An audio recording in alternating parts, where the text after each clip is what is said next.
Hi everybody, hope your preparation is going well. This video is dedicated to modules. We are going to discuss different functions from the random module, math module as well as statistics module. Alright then, without further delay, let's get started. But before that, just for knowledge, let's try to understand the difference between library, package and module. These terms are used interchangeably, but we should know the difference between them.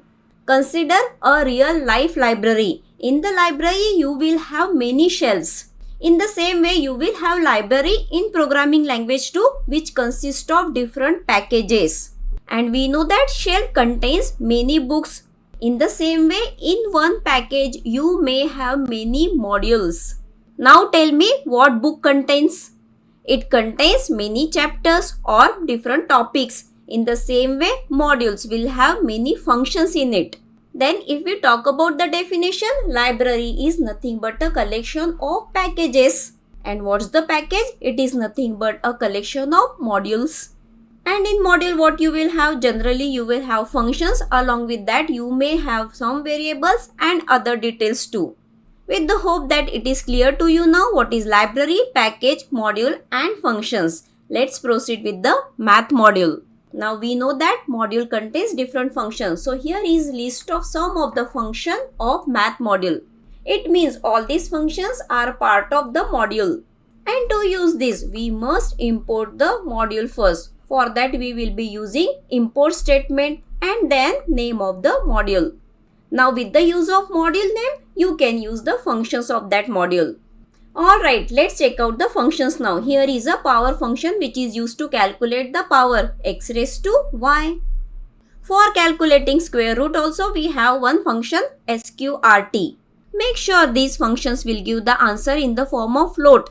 Along with these functions there is a long list of functions which math module provides. There are trigonometry functions as well as logarithmic functions. And that is very easy to understand. There is nothing complicated about it. Alright, we are in VS Code and let's execute the power and square root function of the math module. Look at the output. The result is in the form of float. 2 to the power 3 is 8 and the square root of 14 is 4. But let's discuss these two functions also which are used for rounding the numbers. The first is cell. It will rounds up. It means it will round up to the next integer value. If you want to keep the functioning of cell function in mind easily, just think that where ceiling will be on the top. So it will round up to the higher integer. Look at all these examples. Cell function will always rounds up. 4.1 is also 5 and 4.9 is also 5. Hope you got it. The reverse of it is a floor function. Always floor will be in the down. That's why it rounds down. Look at the example. 4.7 will be 4. It is rounding down. It means floor function will round to this integer value. Once again, we are in VS Code. Let's check out the result of the floor function for different values. Here we are. The floor function gives the lowest integer. Along with that, there are lot of functions. Let's check out. Look at the list of the functions math module contain. All the mathematical functions are available in it. But along with functions, you will have some constant too. This E is a constant. We are well familiar with such constant. It is nothing but pi. Here it is. You can also use this if you want to use the value of pi in your program. Look at the output. When we are printing the value of pi, we are getting 3.14. Alright then, let's proceed to the next module. It is statistic module. All the functions related to statistics will be available in this module. Out of many functions, we will be concentrating on 3: mean, median and mode. Obviously, these functions works on set of data. In that case, we can provide list or tuple. What is the use of mean function? It calculates average. Here is the next function, that is median. Median means it's exactly middle value of the given data. Look at this example. 30 is at the middle. That's why we got 30. When we are using these functions, we need not worry about the formula, how to calculate it. It will directly give the answer. The third function from this module is mode function. It returns the most frequently occurring value in the dataset. Look at the example. 3 occurs thrice. That's why we got 3. Like math module, we must import statistic module also using import statement.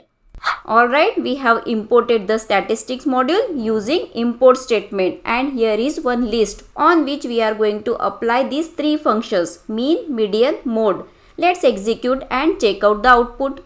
Mean gives the average, so we got it. Median function gives the middle value. How it is calculated? First, the values will get sorted, and based on the criteria whether we have even number of elements or odd number of elements, the median will get calculated. And what about this mode function? It gives the repeated value. We can see 40 is repeated 2 times. That's why it is the mode of the list.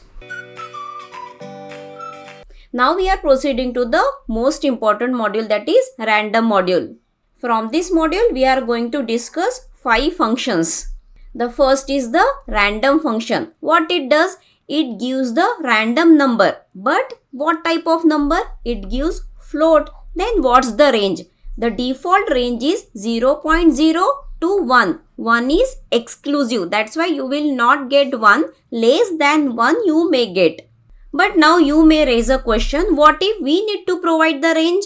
In that case, you can use uniform function. It takes the range A to B. It means it will provide the floating number in between A and B. Alright, we understood how to generate float random number.